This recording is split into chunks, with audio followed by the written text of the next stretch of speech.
পরিমণি অংশ নিয়েছিলেন তার নতুন সিনেমার একটি অনুষ্ঠানে। তুলনামূলকভাবে তো অনেক কম হচ্ছে, তাই না? এবং মানে এভাবে আমার বলা উচিত না, সবাই এমনিতেই আমাকে একটু শত্রুতা বেশি ভাবে। যেখানে তার পাশাপাশি ছিল চঞ্চল চৌধুরী। অতএব এই সিনেমাতে চঞ্চল চৌধুরীও কিন্তু অভিনয় করবেন। এখানে পরিমণিকে দেখা যাচ্ছে খুবই সুন্দর একটি গাউন পরে, এবং তার কালারটি ছিল গোল্ডেন আমরা দেখতে পাচ্ছি। বেশ খোলামেলা দৃশ্যেই তিনি হাজির হয়েছিলেন পুরো অনুষ্ঠানে। সবাই তার প্রশংসা করেছেন তার রূপের এবং তার ড্রেসের। এতটা খোলামেলা হিসেবে তিনি উপস্থিত হবেন এটা কেউ ভাবতে পারেনি। বেশ হাসাহাসি মুডেই ছিলেন তিনি পুরো অনুষ্ঠানে। বিভিন্ন জায়গায় ঘোরাফেরাও করেন পুরো অনুষ্ঠানে।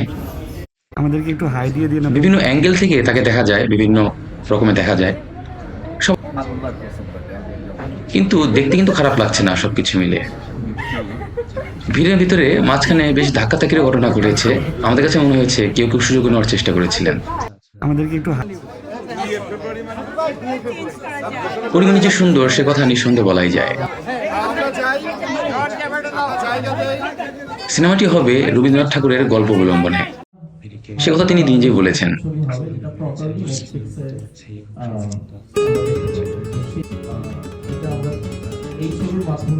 আমার সাথে কি হচ্ছে, আমি লিফটে উঠতে উঠতে আপনারা দেখছিলাম যে হাসাহাসি করছিলাম, আমরা খুবই মানে মজা করতে করতেই আফসোসের একটা কথা বলছিলাম যে একটা মানে যুগ পার হয়ে যাচ্ছে একদম, মানে হয় না, লাইনটাই বললাম যে ভাইয়া বুড়ো বয়সে এসে আমাদের কাজ হচ্ছে। তো ভাই আমাদেরকে তাকালে না আমার জন্য বলছি, এটা আমি আমাকে বললাম। না আসলে তো মানে হয় না যে ওই টিনেজ বয়সটা তো আসলে আমরা সবাই পার করে আসছি। এখনো আমি জানি না মনের মধ্যে টিনেজ থাকলে কি হবে, আসলে আমরা তো বয়সের মধ্যে দিয়ে যাচ্ছি, যেতে হচ্ছে, যাব। তো আমি জানি না, হয়তো এভাবেই লেখা ছিল আমাদের, এভাবে একটা কাজ হবে, কিন্তু আমি চাই এই কাজটা অনেক ভালো হোক, অনেক বেস্ট হোক, সবাই অনেক পছন্দ করে। এই যে বললাম পুরো টিমের সাথে আজকে যেভাবে আমি যুক্ত হচ্ছি, আজকে থেকে যাত্রা শুরু হচ্ছে, আপনাদের সবাইকে সাক্ষী রেখে যাত্রাটা শুরু করতে পারছি আরো স্ট্রংলি। হ্যাঁ, আপনারা দোয়া করবেন। আমার সাথে বেশি প্রয়োজনীয়তা বললে সবাই আমাকে সত্যি মনে করে, কারণ সবাই দেখছে যে ইদানিং আমি কাজগুলো করছি তার মধ্যে হিরোই নাই। তো সবাই ভাবছে যে কি ব্যাপার, আমি হিরো ছাড়া কাজ কিভাবে স্টার্ট করছি এবং কিভাবে শেষ করছি। তো আবার যখন হিরোদের সাথে কাজ করি তো প্রমোশন আবার হিরোদেরকেও পাওয়া যায় না ঠিকঠাক করে। তো আমি কাজ করতে এসেও নানা ধরনের মানে এভাবে আমার বলা উচিত না, সবাই এমনিতেই আমাকে একটু শত্রুতা বেশি ভাবে।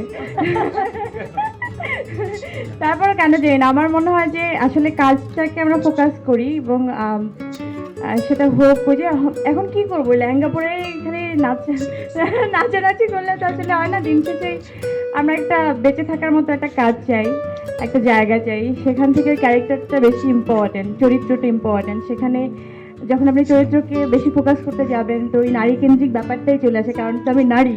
তো আমি ওই হয়েই কাজটা যখন করি তো আমার ভালো লাগে যে আমার এই টিমটার মধ্যে আমি প্রথমে ডিরেক্টর যখন মানে বললো যে একজন নারী ডিরেক্টর, তো আমি বললাম ঠিক আছে চলো, প্রথম ভরসাটা পাওয়া গেল।